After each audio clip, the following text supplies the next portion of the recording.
आदित्य ठाकरे बोलतायत, आपण थेट तिकडे जातोय। शिक्षणाचाच विषय आहे, पण थोडा वेगळा विषय आहे।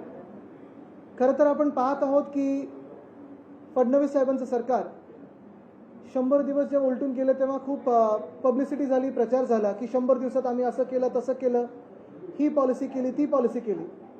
पण एकंदर आपण प्रत्येक खातं जर पाहिलं तर कुठे ना कुठेतरी गडबड, गफलत आणि एकंदर गोंधळ आपल्याला प्रत्येक खातं दिसत आहे। सगळ्यात मोठं खातं जर आपण पाहिलं आणि महत्त्वाचं माझ्या दृष्टिकोनातून तर शिक्षण आहे, कारण पुढची पिढी ही शिक्षणावर घडत असते। एकंदर आपण पाहिलं तर शालेय शिक्षण मंत्री आधीचे पण जे होते त्यांनी गणवेशात जो घोळ घातलेला तो आहेच, अजूनही तो सुटला नाही, अजूनही उत्तरं आली नाहीत। पण आत्ताचे जे सध्याचे जे शालेय शिक्षण मंत्री आहेत त्यांनी विषयांबद्दल तर घोळ घातलाच आहे, काय अनिवार्य आहे काय नाही आहे, काय मौखिक शिकवणार काय पुस्तकी शिकवणार हे सगळं आहे। पण ज्या परीक्षेसाठी 10वीच्या परीक्षेसाठी मुलं मुली दिवस रात्र मेहनत करतात, अभ्यास करतात, टेन्शन घेतात, आई वडिलांना देखील टेन्शन असतं आणि साधारणपणे आयुष्यातला पहिला मोठा टप्पा किंवा एक पायरी ही 10वीची एक्झाम असते। 10वीचे निकाल लिहून 1 महिना उलटून गेला। 13 मे ह्या दिवशी 10वीचे निकाल आले। 10वीचे निकाल आल्यानंतर जी काही सिस्टीम विन्सिस वगैरे नावाची काहीतरी कंपनी आहे, त्याला काय आधी साधारणपणे एक्सपिरियन्स आहे वगैरे कोणालाच काही माहिती नाही, पण जी ऑनलाईन ॲप्लिकेशनची सिस्टीम वर्षानुवर्ष मुंबईत होती, पुण्यात होती, मला वाटतं ठाण्यात होती, नागपूर, नाशिक ह्या काही ठराविक शहरांमध्ये होती। अचानक ह्या वर्षी ठरवलं गेलं की आता सगळ्या एक्झाम्सचे हे जे काही ॲडमिशन आहेत 10वीच्या नंतरच्या FYJCचे जे, मग तुम्ही प्रत्येक कोर्स घ्या, मेडिकल घ्या, इंजिनिअरिंग घ्या, सगळं काही घ्या, हे त्या विन्सिसकडेच दिलं गेलं। आणि मग 21 मेला जेव्हा पोर्टल सुरू झालं तेव्हा पहिल्याच दिवशी क्रॅश झालं। ऑनलाईन जे काही तुम्हाला फॉर्म भरायचे होते ते क्रॅश होत होते, त्याच्यात गडबड होती, OTP येणार नाही येणार, SMS येणार नाही येणार, हा सगळा गोंधळ झाल्यानंतर 10 जूनला पहिली यादी येणार होती। पहिली यादी आली का? तर नाही आली। अजूनही विद्यार्थी 25 लाख विद्यार्थी महाराष्ट्रातले हैराण आहेत, स्ट्रेसमध्ये आहेत, टेन्शनमध्ये आहेत की ॲडमिशन मिळणार की नाही मिळणार। मग सांगितलं 26 जूनला लागणार। 26 जूनला आली का यादी? तर नाही आली। आता 26 जून जाऊन 2 दिवस झालेले आहेत, आज तारीख 28। सांगतात आज येईल, कदाचित 30 तारखेला येईल, आज कदाचित लागूही शकते यादी, किंवा 30 तारखेला लागू शकते किंवा पुढेही जाऊ शकतं। पण प्रश्न हाच आहे की फडणवीस साहेबांनी असे अकार्यक्षम मंत्री आजूबाजूला गोळा केलेले आहेत की जेव्हा त्यांचा पहिल्या वर्षाचा रिपोर्ट कार्ड येईल तेव्हा 10वीचे हे विद्यार्थी तर पास झाले, पण ह्या भाजप सरकारचं रिपोर्ट कार्ड जे येईल ते प्रत्येक खात्यात फेल फेल फेल फेल येईल। कारण नुसतं गोंधळ उडवायचा, विषयांवरनं अजून काहीतरी विषय दुसरीकडे न्यायचा, भाषेवरनं आपण तुम्ही वाद पेटवून ठेवलेला आहे, तुम्ही पहिलीतल्या विद्यार्थ्यांवर 3 भाषा लादणार आहात, हे सगळं गोंधळ ते एका बाजूला। पण जे शालेय शिक्षण मंत्री आहेत ज्यांनी हा सगळा गोंधळ घातलेला आहे त्यांना मुख्यमंत्री महोदय जाब विचारणार आहेत की नाही, कारण त्यांनी शिक्षणात घोळ तर घातलेलाच आहे आणि आता पुढे ॲडमिशन मिळणार की नाही ह्याच्यावर मुलांचं टेन्शन आणि आईवडिलांचं टेन्शन, पालकांचं टेन्शन हे वाढत चाललेलं आहे। नुसतं आईवडिलांचं नाही, विद्यार्थ्यांचंच नाही तर कॉलेज देखील कधी सुरू होणार, कारण आत्ता जर पहिली यादी लागणार असेल, कट ऑफ कळणार असेल तर मग पुढचं काय?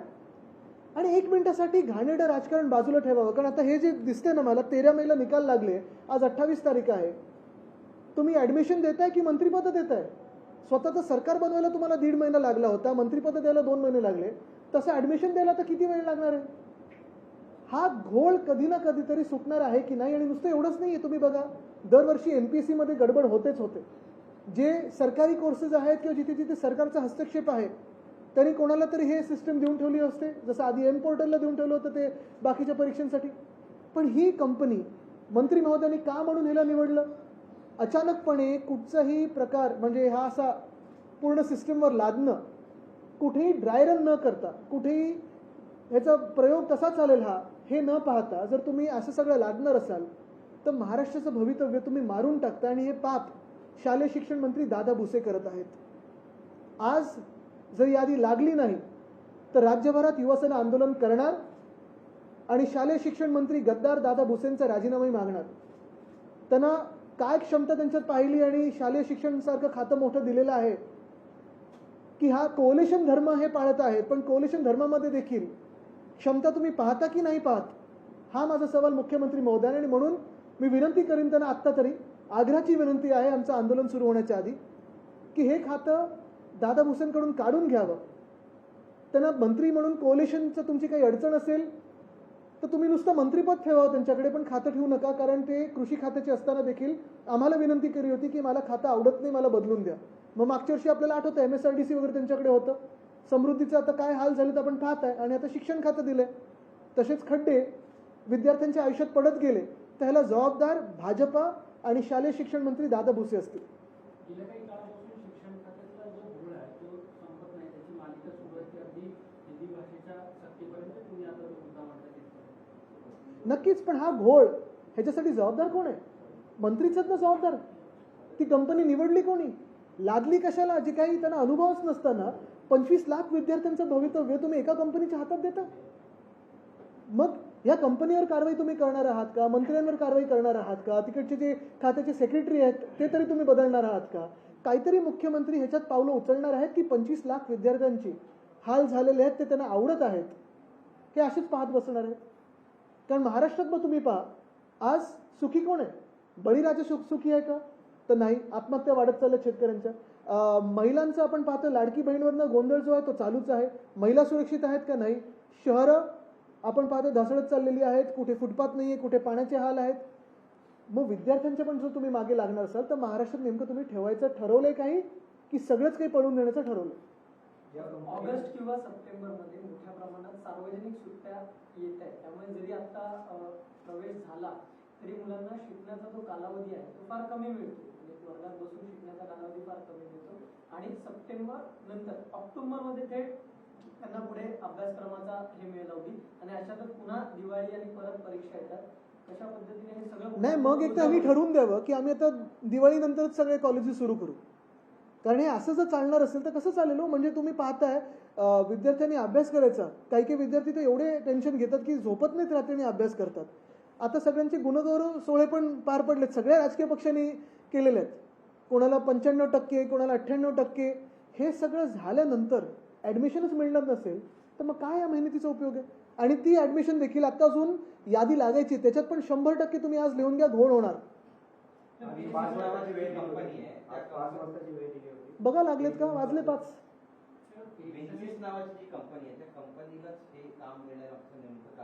आता हेच कारण मला कळत नाहीये. म्हणजे ह्याच्यात काही वेगळा हेतू आहे, काही लागेबांधे आहे त्याच्यात, की खरोखरी कंपनी जागतिक स्तरावर असं करत आलेली आहे. म्हणजे USA मध्ये वगैरे पण हे करते, हार्वर्ड वगैरे येलसाठी, आणि मग आपण आता मुंबईत खेचले ना. बघा, मी भ्रष्टाचाराचा लगेच आरोप नाही लावणार, पण कारण ह्या सरकारला आता आरोप म्हणजे त्या भ्रष्टाचाराच्या आचारातच बुडलेले ते. समृद्धीचं तुम्ही हाल जर पाहिले असतील तर आता कळलं असेल तुम्हाला की भ्रष्टनाथ शिंदेना का पळायला लागलं सुरत आणि गुवाहाटीला. स्पष्ट झालंय ते. पण अकार्यक्षम मंत्री, कोलेशन धर्म म्हणून तुम्ही पाळत आहात आणि तुमचे हात बांधलेले आहेत की काय? कारण फडणवीस साहेब जे आम्हाला आठवत होते, आमच्या काळी जे मुख्यमंत्री होते तेव्हा क्षमता, एफिशियन्सी वगैरे हे सगळं पाहून कदाचित काम करायचे. आता कोलेशन मध्ये जर अडकले असतील तर काय माहिती. हे सगळे मुद्दे पाहता मागेही आपण अनेकदा शिक्षण क्षेत्रातले मुद्दे उपस्थित केले आणि आता यामध्ये काही बदल होईल असं बदल झाला तर तो मंत्र्यांचाच झाला पाहिजे. कारण असे मंत्री घेऊन करायचंय काय? म्हणजे पालकांना स्ट्रेस, विद्यार्थ्यांना स्ट्रेस, सगळ्यांना स्ट्रेस, स्वतः नुसतं फिरायचं सगळीकडे. मुख्यमंत्र्यांना काही निदर्शनास आणून देणार. पण मला तुम्ही सांगा, हे 25 लाख विद्यार्थी त्रस्त आहेत, हे मुख्यमंत्र्यांना दिसत नाही? तिथे प्रेसची गरज लागते का की विरोधी पक्षाची गरज लागते का आंदोलन करण्याची? मुख्यमंत्र्यांना कळत नाही का किंवा दिसत नाही का किंवा कोणी त्यांचे सांगत नाही का की 25 लाख विद्यार्थ्यांचे हाल होत आहेत ते तुमच्या सरकारमुळे होत आहेत? आणि याचबरोबर जो काही हिंदी भाषा सक्तीचा मुद्दा आहे त्यावरून सत्ताधारी खास करून भाजप ज्या पद्धतीचे आपल्यावरती उद्धवजींवरती आरोप करतात, तुमच्या काळातच सगळ्या काही गोष्टी. बघा, पहिलं म्हणजे काल मी भाजपचा धारावीबद्दल अपप्रचार होता तो खोडून काढला. ते सांगतात की आमच्या वेळीचं टेंडर आहे 2022च्या ऑक्टोबरचं, सरकार होतं भ्रष्टनाथ मिंदेंचं. दुसरी गोष्ट म्हणजे हे जे काही ते अहवालाबद्दल बोलतायत, अहवालानंतर अभ्यासगट स्वीकारला होता, हे सगळं वेगळी गोष्ट आहे. पण मला तुम्ही सांगा, आम्ही हा सक्तीचा GR काढला होता का? सक्ती आम्ही मराठी भाषेची केली होती प्रत्येक शाळेमध्ये. आज मुंबई महानगरपालिकेत IB असेल, IGC असेल, ICSE असेल, CBSE असेल, SEC सोबत जेव्हा आम्ही आणलं तेव्हा सक्ती आम्ही मराठी भाषेची केली होती. ही जी हिंदी भाषा लादण्याचं किंवा तिसरी भाषा लादण्याचं जे काम आहे, GR कोणाचं आहे? आणि जे आत्ता आमच्यावर आरोप करतात ते काय घेतात, कुठच्या नशेत आहेत ती अजून झोप उडाली नाही आहे. पण गेल्या 3 वर्षामध्ये 2 मुख्यमंत्री वेगळे झालेत. सरकारमध्ये ते स्वतः बसलेत, पण आरोप आमच्यावर करतात. नशीब नेहरूंवर पोचले नाहीत ते किंवा मकवलेवर पोचले नाहीत, तर 1858 मध्ये मकवलेनीच हे लिहून दिलं होतं सांगतील आणि अपप्रचार करतील. किंवा ह्या सगळा हा अहवाल असेल तो उद्या भाजप स्वतः जाणार आहे तुमच्या विरोधात. चांगलं आहे, पण ते स्वतःच्या सरकारच्या विरुद्ध तुम्ही आंदोलन करताय की फडणवीस साहेबांच्या विरुद्ध आंदोलन करताय? कदाचित हे नाहीये ना की भाजपमध्ये अंतर्गत वाद आहेत, कारण ते पण आहेत ते दिसतात आपल्याला. काही दुसरे कोण मंत्री आहेत का असे ज्यांना फडणवीस साहेबांची जागा पाहिजे? हेही असू शकतं. आणि म्हणून मी जे पहिलं सांगितलं ना, मी आणि म्हणून बोललो नाहीये.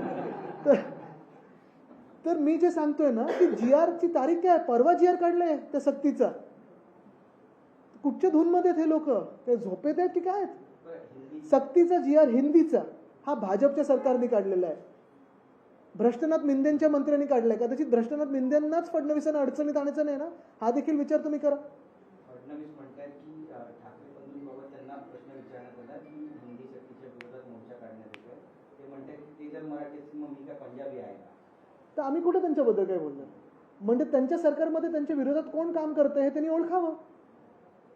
युतीची नांदी आहे आणि विषय आपण सगळे भारतीयच आहोत, सगळ्या भाषा येतात. पण मुख्य गोष्ट हीच आहे की थोडं तरी राजकारण बाजूला ठेवून, स्वार्थाचं राजकारण बाजूला ठेवून हा विचार करावा की तिसरी भाषा तुम्ही पहिलीतल्या विद्यार्थ्यांवर खरोखर लादणार आहात का? आणि मी जे काल बोललो ना, नरसिंहराव साहेब जेव्हा प्रधानमंत्री होते, बरोबर, त्याच्या म्हणजे नुसतं प्रधानमंत्री होते तेव्हा नाही, त्यांच्या आयुष्यात अनेक भाषा त्यांना यायच्या, जवळपास 14 की 15 भाषा त्यांना यायच्या. स्पष्ट बोलायचे ते भाषेत, अस्खलित भाषा बोलायचे. ते काही सक्तीच्या शाळेत गेले होते का 14 भाषा तुम्हाला शिकायलाच पाहिजे? वाजपेयी साहेब केवढ्या भाषा बोलायच्या? तेच काय, आता शशी थरूर बाहेर फ्रेंचमध्ये बोलले, सक्तीच्या भाषेत बोलले होते का? मुख्य गोष्ट हीच आहे ना की तुम्ही पहिलीपासून शिकवताय काय? किती भाषा तुम्ही लादणार? आता दादा भुसे म्हणतात की मौखिक असेल, हिंदी भाषा जी ती मौखिक. बघा, उद्याचं पण आंदोलन मौखिकच आहे. ते त्याच्या पुढचं होऊ नका देऊ. 5 तारखेला जे आंदोलन होते त्यामध्ये शरद पवारांनी पाठिंबा दिलेलाच आहे, कार्यकर्त्यांना आव्हान दिलंय. मात्र काँग्रेस येणार नाहीये, त्यांनी स्पष्ट केलंय. बघा, उद्या परवाचं जे आंदोलन आहे, उद्याचं जे असेल किंवा 5 तारखेचं असेल, आणि हे आंदोलन जोपर्यंत हा GR सक्तीचा मागे जात नाही तोपर्यंत चालू राहील. महत्वाची गोष्ट हेच आहे, आमचा विरोध कशाला आहे? पहिलं तुम्हाला पुन्हा एकदा स्पष्ट करून देतो, भाषाला नाही, त्या भाषिकांना नाही, पण कुठचीही भाषा. मग ह्या आत्ताच्या विषयामध्ये हिंदी तुम्ही पहिलीच्या विद्यार्थ्यांवर जे लादताय आणि महाराष्ट्रात सक्ती करताय त्याला आहे. आणि तो विषय हा शालेय शिक्षण मध्ये जो घोळ झालेला आहे ना, ते मंत्र्यांना कळत नाही की पुस्तकी शिकवणं आणि मौखिक शिकवणं, मग तुम्ही स्पेलिंग कसं चेक करणार, काय करणार? म्हणजे स्वतःला कळत नाही. पहिलं स्वतःहून जा शाळेमध्ये आणि बसा. आज या 10वीच्या विद्यार्थ्यांची तुम्ही वाट लावली आहे, उद्यापासून तुम्ही पहिलीच्या विद्यार्थ्यांची वाट लावाल. पण मुख्य गोष्ट हीच आहे ना की सरकारमध्ये जी गडबड चालू आहे त्याच्या विरोधात आम्ही विरोधी पक्ष म्हणून उतरलेलो आहोत, महाराष्ट्रप्रेमी, मराठीप्रेमी म्हणून उतरलेलो आहोत, आणि आमच्यावर कुठची भाषा आम्ही लादू देणार नाही.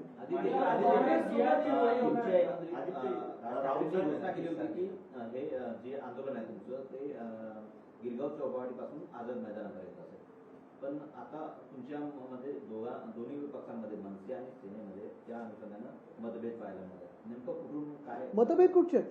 तुम्हाला रूट आता हा नीट येईल, आता अजून 5 तारखेला आहे, त्याच्यावरती एकमत होतंय का? एकमत 100% होणार ना. मोर्चाच एका विषयासाठी आहे, तर एकमत होणार. आणि आम्ही कुठचेही स्वतःचे बॅनर बिनर आम्ही स्वतः कुठच्याही पक्षासाठी येत नाही. आम्ही मराठी माणसांसाठी, मराठी भाषेसाठी येतो. चर्चा सुरू पण त्यावर टीका पण होते. माणिकराव कोकाटे म्हणतात की यामध्ये राजकीय अर्थ असलेला काय? नाही, ठीक आहे, त्याच्यात मी काय सांगतो. साहेब म्हणतात की उद्धव ठाकरे आणि राज ठाकरे यांचं बोलणं झालेलं आहे आणि मानसिकता झालेली आहे दोन्ही पक्ष एकत्र येण्याची. नाही, बघा, मी त्याच्यात आता जाणार नाही, कारण महत्वाची गोष्ट हीच आहे. आज मी 25 लाख विद्यार्थ्यांबद्दल हा विषय आपल्यासमोर मांडत आहे. हा विषय 25 लाख विद्यार्थी म्हणजे त्यांचे पालक, विद्यार्थी, परिवार या सगळ्यांचा आहे. अनेक कॉलेजेसचा आहे. कॉलेजमध्ये परत आपण पाहिलं तर शिक्षक असतात, त्यांचं देखील करिअर इथे आपण पाहतोय की सरकार वाट लावू इच्छित आहे. आणि हे सगळं होत असताना नेमकं कॉलेजेस सुरू कधी होतील, परीक्षा पुढच्या होणार कधी, निकाल आत्ता ही जी लागलेली आहे त्याची यादी येणार कधी, हा सगळा विषय. आणि ह्याच्यासाठी युवासेना रस्त्यावर उतरेल जर आज उद्यात ही यादी लागली नाही तर. सर, आज आप जिस तरीके से प्रेस कॉन्फ्रेंस ले रहे हैं, इस प्रेस कॉन्फ्रेंस में पीछे का उद्देश्य क्या है? क्योंकि जिस तरीके से हिंदी भाषा के ऊपर लगातार सख्ती से एक अपना रुख अपना रहे हैं, क्या कहना चाहिए? इस आज जो पत्रकार परिषद में ले रहा हूँ, ये इसी विषय पे है कि महाराष्ट्र में लगभग 25 लाख विद्यार्थियों के हाल हो रहे हैं। 13 मई को इनके जो 10वीं कक्षा के जो रिजल्ट्स थे वो लग गए थे, घोषित हुए, और 13 मई से लेके अब तक जो ऑनलाइन प्रक्रिया इन्होंने शुरू की एडमिशन की, कहीं भी किसी को पता नहीं कि कैसे आगे जाए, क्योंकि ऑनलाइन एडमिशन्स के लिए जो फॉर्म भरना था उस फॉर्म में गड़बड़ी थी, जो OTP आना था या जो भी SMS आना था उसमें गड़बड़ी थी, जो वेबसाइट है, जिस कंपनी की वेबसाइट है, विंसिस या कोई कंपनी है पूना की, शायद पहली बार इतनी बड़ी स्केल पे ये हैंडल कर रहे हैं सारी चीज़ें, तो उनको भी तकलीफ हो रही थी, उनकी साइट क्रैश हुई। तो पहला सवाल यही है कि 25 लाख विद्यार्थियों का भवितव्य, उनका भविष्य, उनकी ऑनलाइन एडमिशन प्रोसेस सिर्फ एक ही कंपनी के हाथों क्यों दी गई? दूसरी बात, कोई एक्सपेरिमेंट ना करते हुए, कोई ड्राई रन ना करते हुए आप क्या ये सारे 25 लाख विद्यार्थियों का भविष्य एक ही कंपनी के हाथों देने वाले हैं? तीसरी बात, आज तारीख है 28 जून, 20 जून को जो रिजल्ट आने वाला था आज भी नहीं आया है, तो इनकी ऑनलाइन एडमिशन की प्रोसेस या पहली लिस्ट कब तक जारी होगी?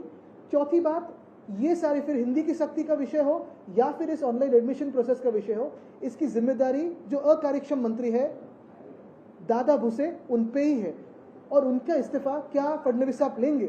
क्योंकि इस सारे प्रॉब्लम में रिपोर्ट कार्ड में जो फेल आ रहा है वो फडणवीस साहब का आ रहा है। सर, अगर देखा जाए तो एनसीपी जो चंद्र पवार गुट है वो आपके साथ जुड़ा हुआ है, लेकिन जो है कांग्रेस कहीं ना कहीं आपके साथ फिलहाल नहीं आना चाहता है, जिस तरीके से मोर्चा निकाला। हम इसमें कोई राजनीति नहीं देख रहे। आज अगर आप देखें तो महाराष्ट्र में पहली के कक्षा के विद्यार्थियों पे तीसरी भाषा सख्ती की जा रही है, और इसी के खिलाफ हम सारे लोग रास्ते पे आ रहे हैं। हम सख्ती नहीं मानेंगे। आज तक जो होते गया है वो ठीक था, पढ़ाई में से सब लोग आगे आते रहे। अगर आप देखें तो सिलिकॉन वैली से लेके किसी भी बड़े सॉफ्टवेयर कंपनी में हो या किसी भी कंपनी में हो, जो मराठी स्कूल से आए हैं, जो या महाराष्ट्र से आए हैं, काफ़ी सारे लोग बढ़ते गए, या जिनका प्यार भी मराठी पे, ऐसे भी लोग आगे गए। लेकिन आज जो सख्ती की बात हो रही है, और खास करके पहली के विद्यार्थी पे हो रही है, वो गलत है, और उसके खिलाफ हम लड़ेंगे। जिसको साथ में आना है, जो भी मराठी प्रेमी हो, महाराष्ट्र प्रेमी हो, वो साथ में आए।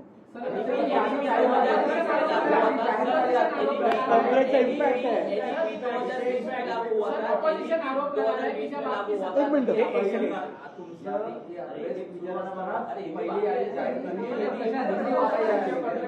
ऐका, सक्ती करू नका त्यांच्यावर, जरा थांबा, प्रश्नांची सक्ती करू नका। म्हणजे याचा अर्थ आहे की आता मला तुम्ही पुढच्या वेळी आठवण करा, निकाल लागल्या पण पत्रकार परिषद घेऊ। पण एक सत्य आहे की आम्ही आंदोलनाचा इशारा दिला, आणि आज पत्रकार परिषद त्यांची पण झाली, यादी आली, मग ते थांबले कशासाठी होते? आणि दुसरी गोष्ट म्हणजे आता पुढचा टप्पा कधी येणार, दुसरी यादी कधी येणार, आणि ह्याच्यात घोळ नसावा ही इच्छा आहे, तरी देखील आम्ही जे अकार्यक्षम मंत्री आहेत, दादा भुसे, जे कृषी मंत्री म्हणून फेलियर होते, जे MSRDC मंत्री म्हणून फेलियर आहेत, शिक्षण मंत्री म्हणून फेलियर आहेत, त्यांचा राजीनामा, कोलिशन धर्म जरी पाळायचा असेल, कारण ठीक आहे आम्ही आधी पण पाहिले कोलिशन धर्माबद्दल भाजपने आम्हीच आरडाओरडा करायचो, पण आता फडणवीस साहेबांवरच ही वेळ येईल कोलिशन धर्माची, हे कधी आम्ही पाहिलं नव्हतं। त्यांचा राजीनामा घेणं हे गरजेचं आहे, अनिवार्य आहे, सक्तीचं आहे। आता बघू, पण एवढं अंतर कशाला? पुन्हा नावावाद सुरू झालेला आहे, कोल्हापुरामध्ये जिल्हा प्रमुख पदावर नावावाद सुरू झालेला आहे। जे रवी किरण इंगवले यांची निवड करण्यात आली आहे, त्यांच्या नेतृत्वाखाली हर्षद सुर्वे यांनी काम करण्यास नकार दिलेला आहे। बघा, पक्षात वाद नसतो, जे उद्धव साहेब पक्षप्रमुख म्हणून सांगतात तो आदेश असतो, आणि तेच बरोबर असतं। ज्यांना काम करायचं असतं सोबत त्यांनी काम करावं, ज्यांना नसेल करावं, की काय कारण शोधत असतील तर त्यांनी जावं। सर, एनईपी 2020 में लागू हुआ था, तभी उद्धव ठाकरे जी की सरकार थी, तो इनडायरेक्टली जो पूरा है आपके ऊपर जो डाले, इनडायरेक्टली नहीं, हम डायरेक्टली यही लोकशाही मराठी ऐका, पहा, जागरूक रहा।